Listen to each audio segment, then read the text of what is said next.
ایک صحابی کا پیغام آیا ان کی بیگم کا کہ وہ مر رہے ہیں لیکن کلمہ نہیں پڑھا جا رہا، تو آپ تیزی سے اس کے گھر گئے، دیکھا تو وہ بول رہے ہیں، ہم نے کہا کلمہ پڑھو، کہا یہ نہیں پڑھا جاتا، ایسے بول رہے ہیں نہیں پڑھا جاتا۔ آپ نے پوچھا اس کے والدین میں کون زندہ ہے؟ کہا جی ماں زندہ ہے۔ آپ نے کہا بلاؤ، کہ ماں آ گئی۔ آپ نے کہا تم اس سے ناراض ہو؟ کہا جی ناراض ہوں۔ کیا ناراضگی ہے؟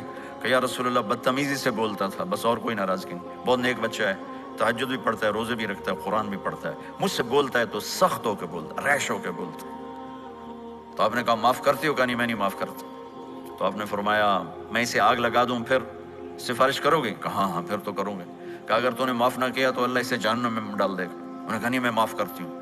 جب ماں نے کہا میں معاف کرتی ہوں، آپ نے کہا کلمہ پڑھو، تو اس نے کہا لا الہ الا اللہ، اور اس کی جان نکل گئی۔ پھر آپ نے ان کا جنازہ پڑھایا اور فرمایا کہ جس نے ماں باپ کو دکھ دیا اس پہ اللہ کی لعنت، اس پہ زمین آسمان کی لعنت، ان کی نہ نماز قبول ہے نہ روزہ قبول ہے نہ